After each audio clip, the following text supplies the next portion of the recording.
The RV Show USA. Hi, it's the RV Wingman, and welcome to today's podcast. Before we begin, make sure and download my latest free RV report. It'll save you thousands when buying or selling an RV and prevent you from being ripped off. My latest report is available now at freervreport.com. The RV Show USA. Start living the RV dream today. And welcome everybody. Glad you could join us. Alan Warren here, the RV Wingman. Pull up a seat around my virtual campfire where we're sitting around talking about RVs and camping and just good old-fashioned fun with some of today's most popular RV influencers. The RV Show USA. Start living the RV dream today. Now today's virtual campfire is brought to you by My Free RV Report. Learn how to save thousands when buying a new RV and avoid being ripped off. Download the most recent RV report at freervreport.com. The RV Show USA. Start living the RV dream today. Howdy folks, and welcome. Welcome to our virtual campfire where we are broadcasting from coast to coast on great radio stations by way of the Westwood One satellite platform. I'm your host, Alan Warren, the RV Wingman, and this is the RV Show USA, where there's always some great conversation going and interesting people you'll want to meet. I hope you'll check us out online. Subscribe to my email list. We got a lot going on I think you may enjoy at thervshowusa.com. Now today we got a little bit of everything for the RVer. We've got a story with Mike Windland from RV Lifestyle called Secrets from an RV Inspector. Good stuff. The Rome Town Girl is here to tell us why when she bought an RV, she didn't buy new, she didn't buy used, but as she says, she bought a retired rental RV, and she loves it. Izzy and MJ will close us out with some things they wish they'd known before they became RVers, and these things can save you a lot of money. But we're going to begin with a really cool story I think you're going to love, and actually it's about love. To introduce it and to some real love birds of the RVing type is our friend Robin from Creativity RV. Take a listen to what she found at an out-of-the-way place she stayed at on her travels. Here's Robin. I want to tell you about a love story that I found on the road that blew my mind. With Harvest House, I get to go to all these amazing places and meet people and see things that I wouldn't any other way. But it never occurred to me that I could find love at a Harvest House. But that's exactly what happened for the Harvest House sweethearts, Michelle and David. And so I've interviewed them. I'm going to let them tell you their story themselves. So our story of how we met. I was living in Atlanta, Georgia, and my wife at the time had cancer and passed away. And so I decided to sell everything and move into my motorhome. I was towing a pickup truck with a kayak and a bicycle on it, and I started heading out across the south. So as I was going across, I stopped at a Harvest Host. I had been stopping at Harvest Host quite a bit. We really enjoy those. And when I pulled into this one Harvest Host, it was a plantation in Louisiana. And when I pulled in, there was another camper there, but I went into the gift shop to check out to check in and make sure that everything was fine. And they did not have my reservation. And they were only allowed to have one camper in their parking lot overnight. And I had to leave. I just couldn't stay. I said, well, where am I going to go in the middle of Louisiana? So the pandemic. Yeah, the pandemic was on. But they relented and allowed me to stay as long as I went and made sure it was okay with the other camper that was in their parking lot. So I, went out and knocked on the door of this camper, and this woman popped out and we chatted a little bit, and she seemed to be fine with us staying there in the parking lot together. And that was in his own camper. that was He all. didn't say, "Can I sleep in your camper?" He just said, "Yeah." Yeah, so to be clear. So that was all well and good. And I went back to my camper and had supper, and she headed off with her Jeep and headed off for dinner herself. And then the next morning I was packing up to move on, and I had decided to fly my drone to take some photos of the area, and snapped a picture of the campground, which was just where we were camping. And then she was packing up at the same time. So I went over and chatted with her and gave her my business card. And we just. I wouldn't give him my phone number. So I told him he could follow me on Instagram. But we just left it at that and carried on. She was heading off to do something that was I found very interesting. She was going to be an RV inspector. And so I thought it'd be just good to follow her regarding that. So with that, I'll pass it on to Michelle, and she can give her side of the story. I had a colon cancer, and then subsequently I was diagnosed with with Lynch syndrome. And so what that does is I can't fight cancer cells like other people do. And so I just decided then, and things were kind of rough at work and with the pandemic and all of that stuff going on. And I just said, you know what? I got to get out and live life. I got to get out and do the things that I want to do. And if I'm going to do it, now's my opportunity. Never thinking for 1 minute that I would meet somebody on the road. I was totally blown away by what happened. And we just talked and got to know each other and a little bit more. And we kept in contact, and one thing led to another. And then I was going off to Yellowstone to do work camping at a fishing lodge there outside of Yellowstone. And he was going to Canada because he's Canadian and I'm from the States. And so he was going back to Canada, and we were going to be apart for 5 months before we got back together. And then my grandmother passed away, and I came back to Indiana for her services. And he said, I don't think we need to be apart any longer. We really had connected, and the shared interests of travel, and we were both pet lovers and kayakers and bikers, and there are just so many points of contact between us. And the love of travel was sort of the foundation. Yeah. And at our age, I'm in my 50s and he's in his 60s. And at our age, we just said, why are we waiting 5 months? Why are we apart for 5 months when we want to be together? And so he left Canada and I stayed in Indiana, and I got to tell you, when I came back from Canada to where she was staying in Indiana, and she was at the edge of the driveway when I drove up and waving. And that was one of the most special greetings that I have ever had. Oh, she was there waiting for me to come. So it was special. Yeah, it was to be. And so we started traveling a little bit together, and we ended up in Florida for the winter, and we made arrangements, and we made arrangements to be married at a little wedding chapel just outside of Orlando. And it was Michelle and I and Carmen, our 13-year-old dachshund.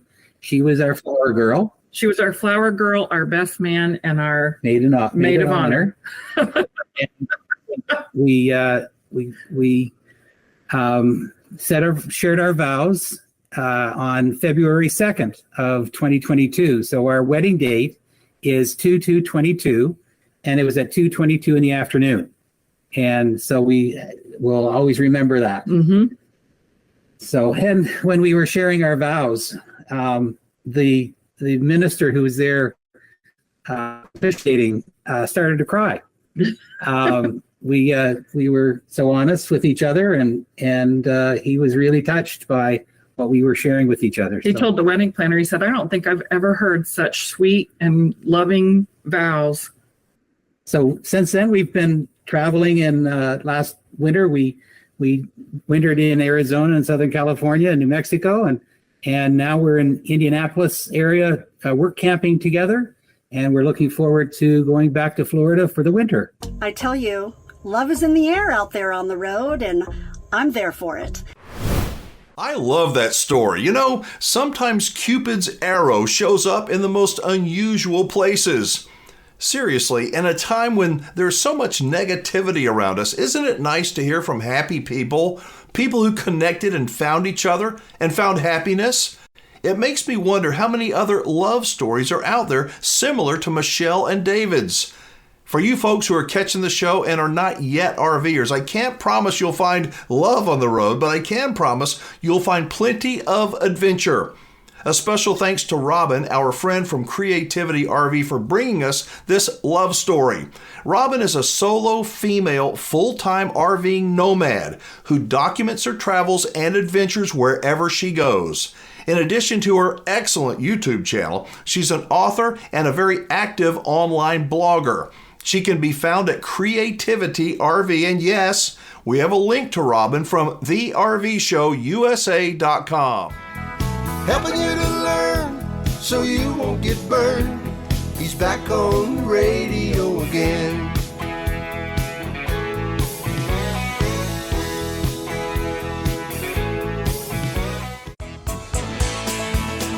When it comes to RV inspections before you buy, countless people are learning the hard way that a third-party RV inspection could have saved them thousands of dollars and prevented countless headaches. Up now, our friend Mike Wendland from RV Lifestyle finds out there are many, many examples of why getting an independent third-party inspection before you buy that RV is definitely worth consideration. Well, let me start off with just the first question that I think a lot of people have is, what is an RV inspector? We are up, down, all around on that RV. It is incredible. We are definitely inspecting some of those hot ticket items that people are always asking about. They want to know about the roof. Is there water rot? Is there any kind of leaking going on? So we'll look at all of the exteriors, roof, underbelly, that running gear, axles, wheels, tires. We look at all of the exterior, the sides and the front and rear cap. We'll take on the motorized. Of course, we're going to take a look at that engine. We don't do a test drive, but one thing that we can do a ride along with someone. We can do fluid sampling on those motorized, which is a really nice added benefit to look at generator oil and coolant, engine oil and coolant, transmission fluids, things like that. And then, of course, every single one of the systems, the major energy systems like electrical, propane, water, and all of your appliances. I mean, we're all over that thing. What kind of things are you trained to look for that maybe we would never think of ourselves, and that or we don't have the expertise, the average buyer, to look for? I get a lot of people asking me that. They're saying, why can't I just look at that myself? Or why can't I simply rely on the PDI, that pre-delivery inspection that might be done at a dealership? And here's the deal. First of all, the value is there. We are looking at, let's say, a premier level inspection on a big motorized or fifth wheel. I might look at 500 to 800 points of inspection.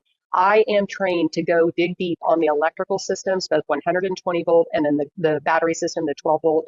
I have in-depth knowledge of the propane systems, water, all of that. So there's a lot of detail that we're digging deep on that. I know how it should be operating. I know the safety features that maybe not all RV owners and buyers are aware of. And more importantly, I've seen a lot out there. Your inspector's probably seen a lot of things that would make your hair stand on end. So we can look for some of these trouble spots that you might not be aware of. Well, that leads obviously to the question, what kind of things have you found that might surprise the average buyer? Oh, my goodness. There are, I would say, typical things, and I hate to say typical because every RV is going to be different. Every single one that I've looked at has different problems. Most buyers, RV owners or purchasers, buyers and sellers, are going to be looking at, like I said, that water intrusion. So we spend a lot of time on the roof. That tends to be a place that people are ignoring, that taking a look at all of that sealant up there. And that needs to be done frequently. So we're definitely looking there. I have found somebody that had a roof replacement and they were bragging about the roof replacement. And they had done some boo-boos while they were up there, and they had covered the skylight in the bathroom, and because they thought it was too bright in there. So they just covered it up with the new roof membrane. We've seen tears in that roof membrane up there, tears in the underbelly. Definitely expiration dates. People don't realize there's so many items that could expire that have a life expectancy on the RV. Your tires, for example, your DOT, your propane cylinders. There's all kinds of expiration dates, like on those propane detectors, the propane system, the cylinders, the DOT cylinder tanks themselves. So we look at those expiration dates. People don't think about those. I have found, I'm trying to think lately, I found straight from the factory, the OEM had miswired the batteries. I can't remember if they were wired in series or parallel, but basically they were ignoring the second battery, and the load and the ground were all connected to the same battery. So they kept having issues with the battery dying frequently. I've seen aftermarket things added, like we found recently at one of our women's RV education events, we found a hot rod, which is an aftermarket electric heating element that was added in place of the drain plug on the water heater. And there's all kinds of risks that could go along with that. Definitely expiration dates on those tires, and just surprising things that people don't know to look for themselves. I could go on and on. I'm amazed at all the things 500 things you say, but what about new RVs?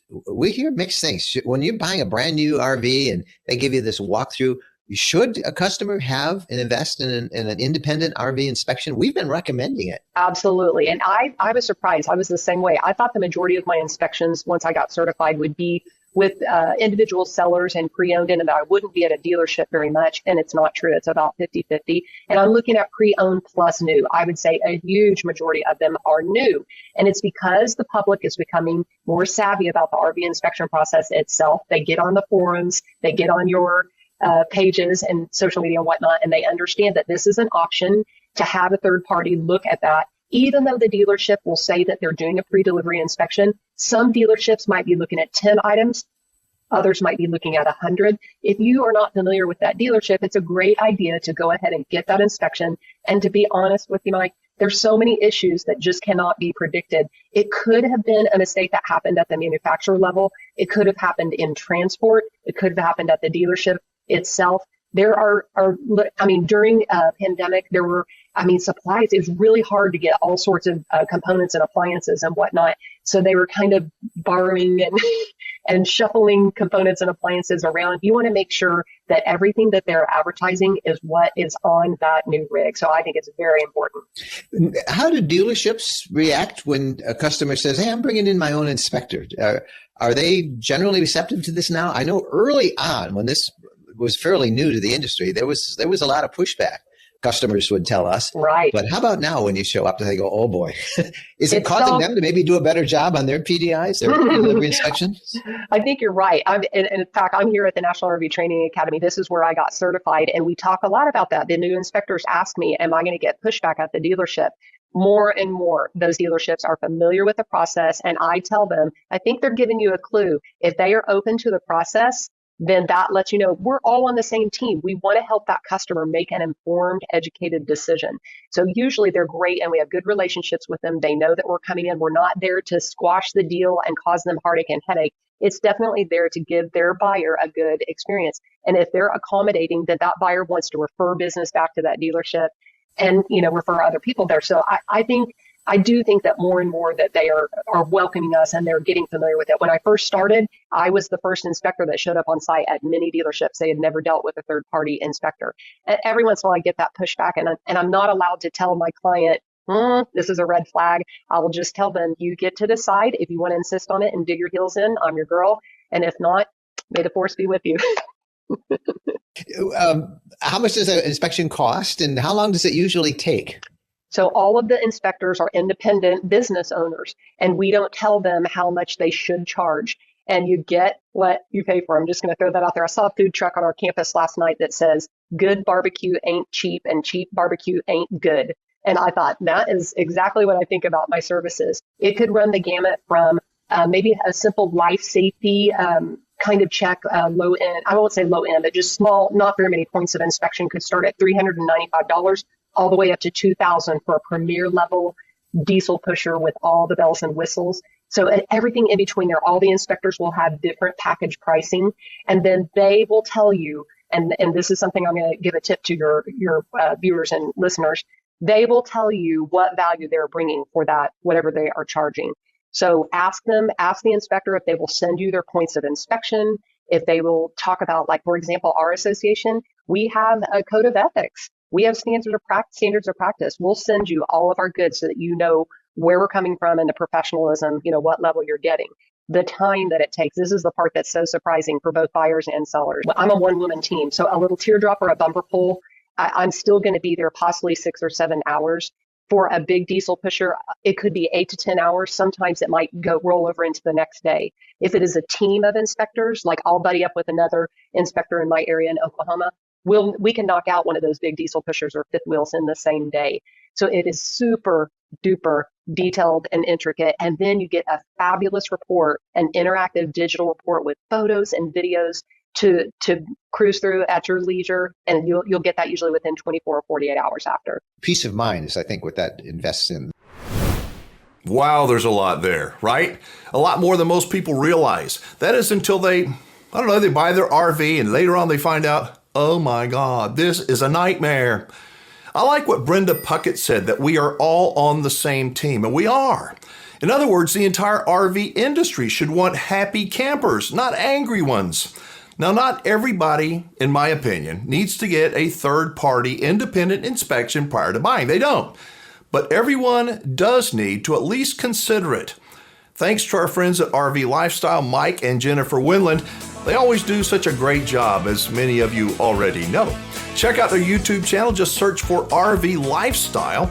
They are easy to find. You can also connect with them from our website, thervshowusa.com.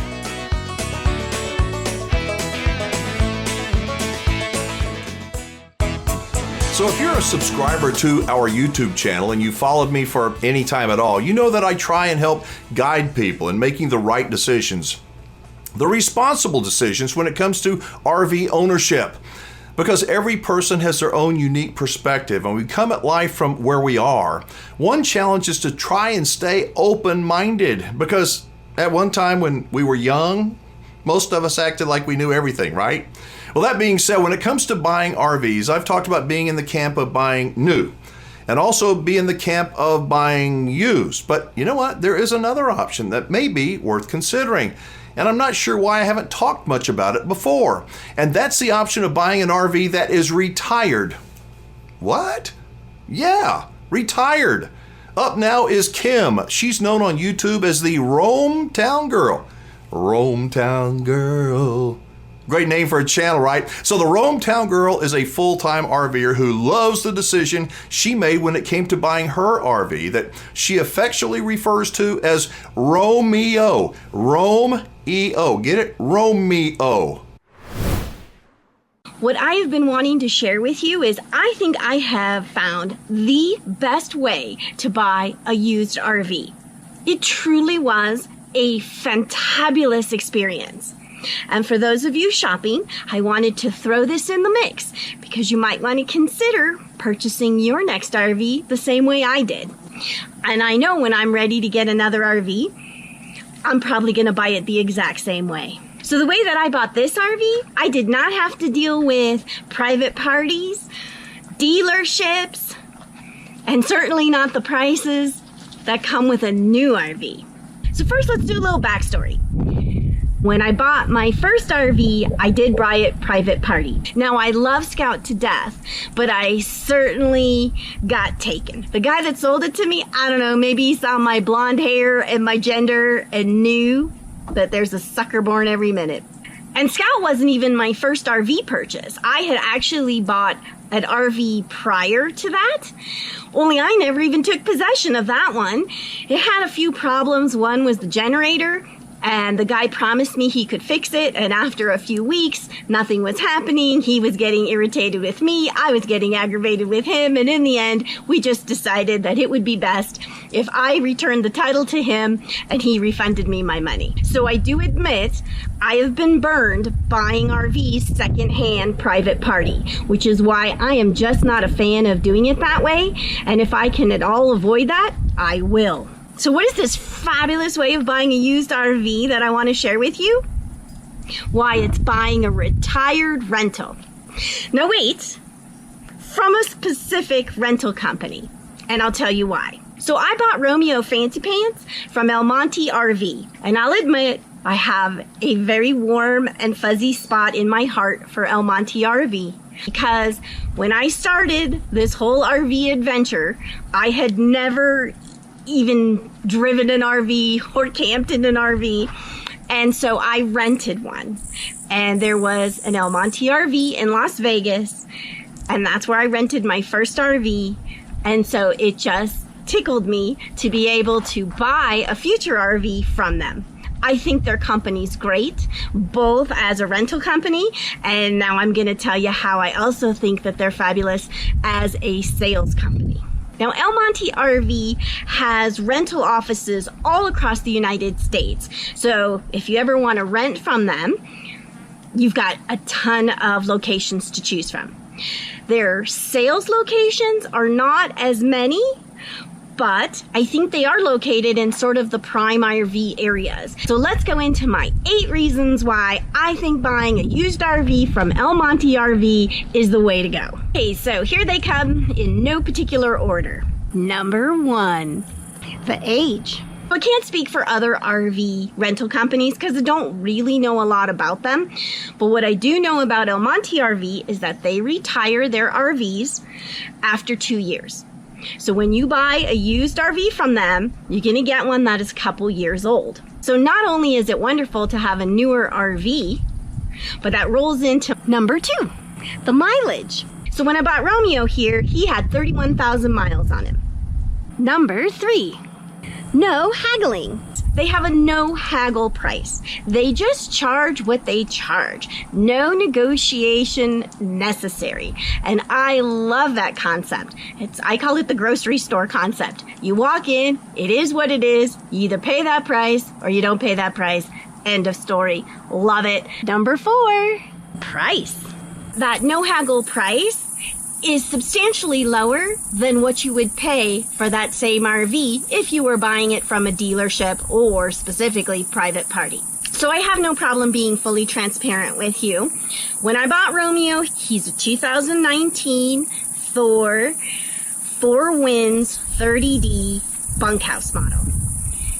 I paid $50,000 for him, $49.95. When I looked up how much private parties were selling this exact same RV for, it was $65,000. So right off the bat, I was saving $15,000. One of the trade-offs of buying a used rental, of course, is that it's not in pristine condition. In fact, it took me 4 tries to get one that wasn't too beat up. So I kind of call them gently used. But hey, for a $15,000 price differential, I'll take a few scuffs. How about you? So it might take a little extra effort. You might have to see multiple units. If you were in California, you might go to multiple locations. So it might make it a little bit of a hassle and inconvenient, but for a $15,000 price differential, I don't know, for me, totally worth it. Number 5, the financing. Although I didn't need to take advantage of this, I want you to know that they have in-house financing available. I can't speak to how fair or competitive their rates are, but I do know it's available, and I do know from other people that when you're trying to get a loan, especially on a used RV, a lot of times it's not so easy. So it's nice to know that that is an option that's available for you. Number 6, the service history. It behooves El Monte RV to keep their RVs in tip-top shape so that they can keep them out on the road and renting them, which means that they are serviced regularly, and when you purchase one, you get all the service records. So I was able to see exactly what had been going on with this guy for the past 2 years. And that's something you can't always count on when you buy from a private party or a dealership, right? Number 7, the shakeout. When you buy a brand new RV, it's not uncommon over the first year to 2 years that you are going to discover every single thing that the factory did not do correctly. And you are going to be in and out of service with all these warranty issues. That's the shakeout when you have a brand new RV. When you buy a used RV from either a dealership or a private party, it's going to depend on what has been going on with that RV. If it's been sitting in storage for a while or in someone's garage, again, all the systems that have gotten a little fatigued, either by overuse or lack of use, you're going to have a fun time going through and watching all those come up and fixing all of those. And that was one of the reasons I had such issues with Scout. Scout's shakeout went on and on and on. And I think when I finally just sold Scout a few months ago, I had finally reached the point of working out all the kinks, and it was finally a dream. And number 8, the support. This was sort of an unexpected surprise, being that he's a used RV that is from an RV rental company that has a service department. I was able to strike up a relationship with the service manager, and they have just been all kinds of helpful. There are several rental companies around the country, and I think most of them are kind of like El Monte RV, where they sell their units at 2 years old and replace them with new ones. For the right person like the Rome Town Girl, retired RVs can really be a great deal. Now, most of these RV rental companies purchase RVs that are not the loaded out models. Instead, they look for those that will hold up to all kinds of people with all different levels of knowledge. So many of these 2-year-old motorhomes are among the best built RVs in the industry. You can learn more about Kim, the Rome Town Girl, on YouTube. She's the only Rome Town Girl I know of. We also have a link to her on our website at thervshowusa.com.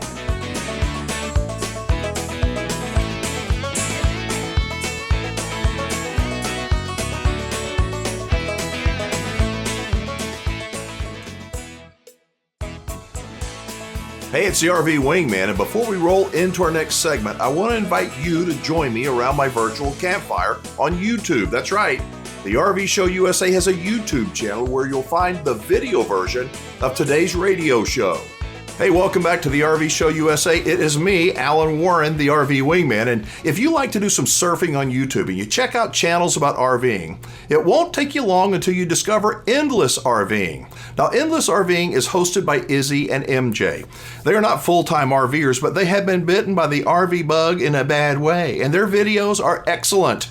Living in New Jersey, they've got a very direct, straightforward, honest approach to RVs and the RV lifestyle that most people connect with. Now, Izzy is a cop. He's been a cop for decades, so he has tons of street smarts. But I bet you he'll tell you that the brains of the family, or at least some of his inspiration, comes from his wife, MJ. Together, they have made a hell of a team and some really good content. If you're on the fence about buying an RV and getting into the RV lifestyle, here are 11 things, that Izzy and MJ wish they would have known before they began their RV journey. Number 1 is going to be, if you're able to stay at a place longer, driving less, you will obviously save on fuel. Now, the flip side is if you're staying at a private park or a campground, you're paying to stay there, but this is focused on fuel. Right, and especially full-timers, a lot of people will stay in one place for a long period of time, and a lot of part-timers will get seasonals, and then they're not traveling all around spending money that way. So the next one, number 2, is going to be don't idle. And I remember this, where there were fuel shortages. She likes to idle. In the morning when it's cold out, she turns her car on, keep it warm. I'm gonna get into a warm car. But I remember when there were fuel shortages a number of times, and that was one thing they kept saying. People were waiting online for fuel, and they were saying stop idling because that wastes so much more gas than actually fuel than even driving. Yeah, you'll see a lot of newer cars, and your car does it. If you stop at a red light, it will actually shut the engine off. Now, the flip side is, the rumor is that that's not really good for your engine, turning on and off. But I will tell you something, when we're going down the freeway, highway, if I stop for a pee break at a rest stop, stretch out, whatever, sometimes people will leave that motor running till the AC, I shut it off. It's like literally, as soon as I throw in park, I shut it off because it may be one stop, but if you're doing 3, 4, 5 stops, it does add up. The next one seems kind of obvious also, is keeping a steady speed and not driving as fast. So I track the fuel mileage. I know every time we fill up, I'm like, can you divide this by this? Break out the calculator. Yeah, so if we're on a long highway trip, we can get about 7 miles per gallon. Now, if we're more local, stop and go, we're driving a little faster, that can drop down to 6.7, 6.8. Doesn't seem like a lot, but if you're driving a lot of miles, it can add up very quickly. So we find for for us, a really good speed is between 60 and 65. 55 would be better, but it's almost too slow on the highway. I know if we were driving 70 and above, we definitely see a decline. So that sweet spot, 60, 65, is when we get our best mileage. So the next one is going to be cut back on the AC. Now it depends. So for us, we can run our AC on our batteries, but we didn't used to be able to do that. So if you have to run your generator in order to run your AC when you're on the road, remember that's using fuel. Now it's not using a ridiculous amount, but as we've mentioned through all of these, if you're doing all these different things, it does add up. So the next one is actually something that is near and dear to my heart, and that is hashtag stuff. Don't carry or tow as much because that definitely will drain your fuel more. Easier said than done, right? I know. Yeah, so I mean, there's a variety of factors that affect your fuel mileage, but the weight, it takes more energy to move things from A to B. So if you're loading up with, 1,000, 1,500, 2,000 extra pounds, it's going to affect the fuel mileage. Next one, very important and often overlooked, is to check your tires and your tire pressure, because that really can affect it as well. Well, you want to check your tires pretty much before every trip for any kind of damage, because that could be a big safety issue. But uneven wear, not having the proper pressure, we keep ours based on the weight of our motorhome, 95 pounds all around. But then if you have a tow vehicle or a towed vehicle, you want to check it on there also. It can make a big difference, a couple of % difference as far as fuel mileage, which is actually a lot. All right, the next one is something that Izzy loves to, well, maybe not loves to do, but does religiously, is keeping up on maintenance in terms of your filters and things like that. So share what you do. Yeah, making sure everything is running appropriately and efficiently on your motorhome. If you have a motorhome, if you have a towable, won't really apply to the RV, but will apply to your truck. Tow vehicle for sure. So like MJ said, oil change, air filter is a huge one. I know a dirty air filter causes inefficiencies. We change it once a year. For us, although we probably drive, 3,000 to 5,000 miles a year, the air filter doesn't really have to be changed. It's $15. Swap it out. We always have a clean air filter. Change the oil for us every 5,000 miles. The next one is to try to avoid driving on very windy days. Sometimes you can't. We don't have a lot of flexibility, but we've been hitting a lot of windy days, and that can affect it. Yeah, we talked about the different factors, tire pressure, speed. Aerodynamic is probably the biggest factor that's going to affect. There's no getting around it. RVs are not aerodynamic, so you're already starting like 6 steps behind. But yeah, windy days, I'll just take for example, I used to do triathlon, and they used to talk about free time, right? Well, how can you get free time? One of the easiest way to get free time on the bicycle was putting on, to cheat and draft. Putting an aero helmet on, being tucked down, 56 miles, you can save upwards of like 30 to 40 seconds just by doing that, not putting any more effort, just by being more aero and drafting, which I got a penalty for that one. Yes, you did. Now, if you... It cost me placing. I got a freaking you penalty. You would have gotten a medal. I think third place. So I did that race with you. We both used to do them. I didn't do it to win. Izzy did it to win. I just did it to do it. And he literally would have come in, what, second or third? Third. And yet, because he had to win, he had to cheat. It was very inadvertent. So I was looking to pass. I was looking to pass somebody, but I was drafting them too close while I was passing. The stupid official was right there. Usually it's not like the officials are not right. He was literally right there. Yeah. And I remember we ended the race, and I knew my time. I'm like, what the hell? Why am I not?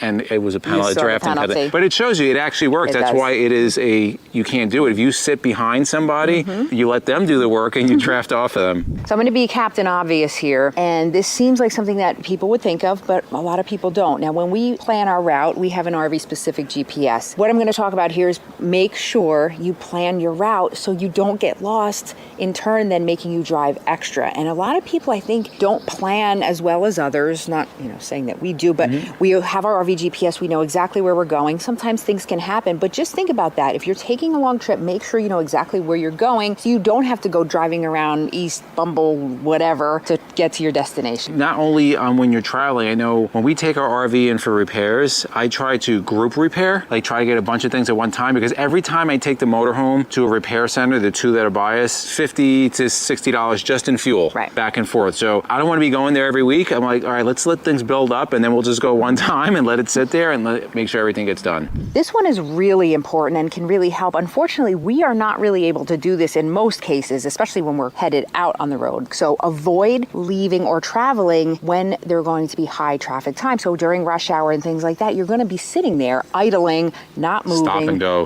Right, which is the worst. Yeah, and we've tracked this. Stop and go traffic absolutely kills our fuel mileage, because again, we're moving 20-something thousand pounds back and forth versus just getting it up and going and then just kind of let momentum handle it. It's way more efficient as it could be going a steady speed versus start, stop, start, stop. And the last one we have experience with, one we really don't. We're going to talk about gas cards, discount clubs, and apps such as Gas Buddy. Now, as far as the discount cards, we don't use them because we don't have a diesel motorhome. That seems to be more targeted toward diesel, but we have used Gas Buddy, and there can be significant savings if you plan out your stops according to your miles. I know New Jersey is not different than other places. You can have 2 different gas stations, fuel stations. They all serve the same fuel. There could be a 25, 30, 35 cent difference in gallon of fuel. That is a huge difference when you're putting 80 gallons, 100, 150, 200 gallons. Think about it. That could be a lot of money just by maybe going an extra 10 miles down the road or driving a mile out. It could be a big difference. I remember on our first long trip when we first got in LA, that was when we went down to Fort Wilderness and Virginia Beach and Georgia and all these things. And you had all the, you had looked it up and had everywhere that we were going to stop. It was the cheapest. Well, yeah, it could even change from state to state. So I know when we did that trip, I forgot what state it was, but just driving to the next state, not going out of our way, just driving to the next state, it was like 35 cents a gallon. So why wouldn't we do that? We'll just kind of extend it out.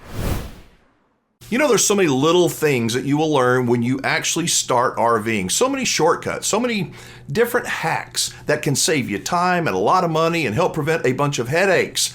And you know, there are so many different YouTube channels, many resources available today that didn't even exist 10 years ago. And that's a good thing, sort of. But the fact is that there are many people in the RV space that don't know diddly and can even provide you with bad or false information. So my suggestion, do your own research. Be careful who you believe. Be careful who you listen to. Listen to smart people. I consider MJ and Izzy not only smart, but super honest. You can check them out at Endless RVing or jump on our website where you'll find some of the most popular and smartest RV pros in the country. You can connect with us at thervshowusa.com.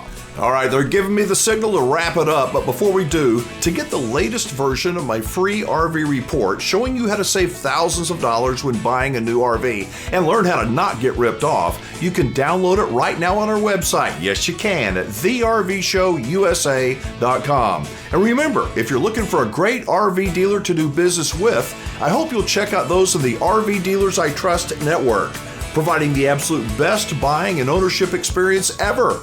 Go to rvdealersitrust.com. And finally, a special thanks to you for joining me around our virtual campfire. Till next time, I'm Alan Warren, the RV Wingman. Be safe, have fun, play nice, and don't leave your good manners at home.